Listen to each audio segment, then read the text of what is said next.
Hello there and welcome to Black Jackal Gaming.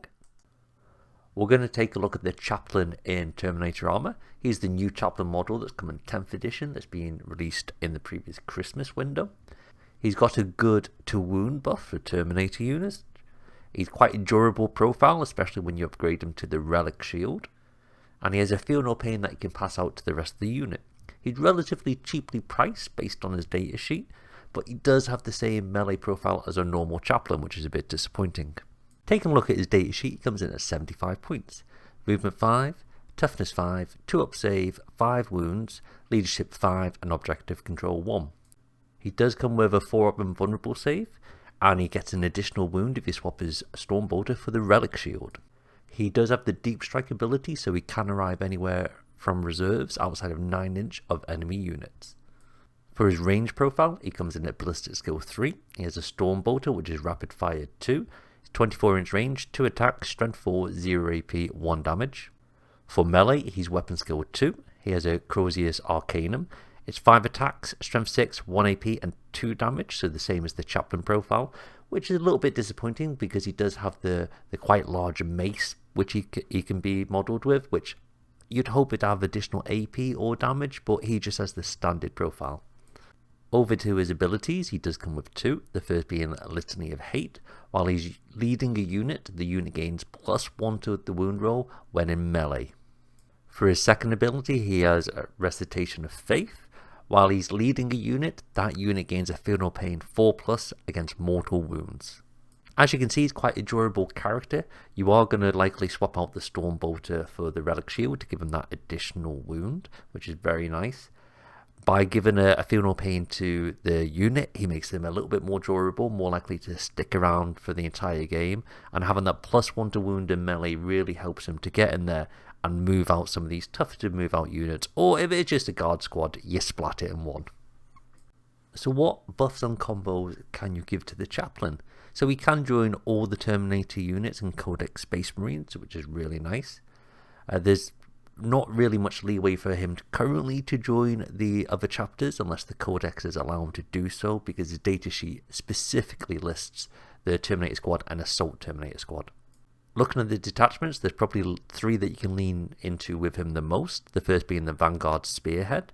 The detachment rule for this is when you're outside of 12 inches, you get -1 to hit and you gain the benefits of cover. There's a really good piece of war gear called Blade Driven Deep.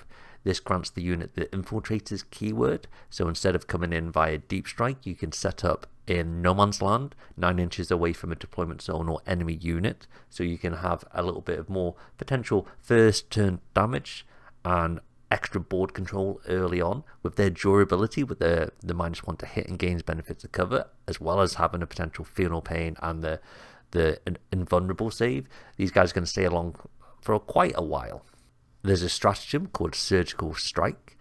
This is an ability to give your melee weapons the precision keyword. So if you are against an army that's got a supporting character that's really good at buffing units or giving out an aura to units that he's not leading whilst in a unit, you can charge in and give the weapons the precision keyword so you can take them out and get rid of this buff. Next up we have the Stormlance Task Force, which is the White Scars Task Force.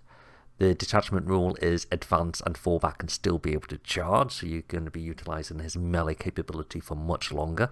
Now, since he's not a mounted unit, some of the stratagems and war gear aren't really that useful for him. However, there is a piece of war gear called Portents of Wisdom, and this allows you to reroll advance rolls for the unit. So not only can you advance and still charge, you get an inbuilt reroll with the war gear for any failed charges, which is really nice.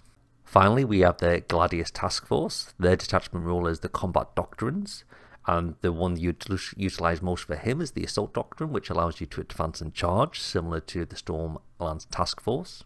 There's a piece of war gear called Honor Affirmant, and this gives +1 and strength to his attacks, and not for the unit. And if you're in the Assault Doctrine, it's +2 strength and attack, so it makes him a real beat stick. There's a stratagem called Honor the Chapter. The unit will gain the Lance keyword, which gives them +1 to wound, which isn't all that necessary with the Terminator Chaplain, but if there has been the chance that he's been targeted and taken out, it still gives the same buff to the unit. However, if you are in the Assault Doctrine, you gain an additional AP, so that's really what you're trying to get if you've got the Chaplain. Giving him that -2 AP on his Crozier's Arcanum is quite nice. There's another stratagem called Adaptive Strategy, so you get to select a doctrine for the unit, and this is a doctrine that kind of already being used, so you have a large portion of the game where you can potentially keep him and his Terminator squad in the Assault Doctrine to get all the advantages from that doctrine. And finally, there's a stratagem if not everything is going well in melee for you, and it's called Only in Death Does Duty End.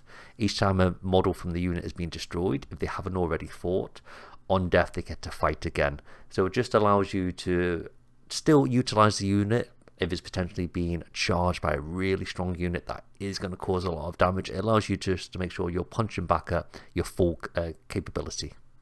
You do have the opportunity to take him in the first company, because it is a Terminator geared detachment, but it is somewhat lacking. A lot of the stratagems are more based on being down to half strength or below half strength to get your bonuses.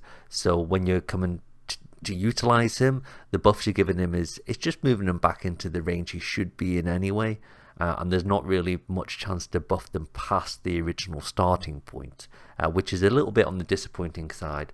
Once the detachment gets a bit of a glow up, because it is the weakest one in the codex, there's a chance that you will use it if you're leaning into Terminators, because it's a little bit more beneficial. At the moment, there's just other detachments that he's more capable in. Thank you for watching the video.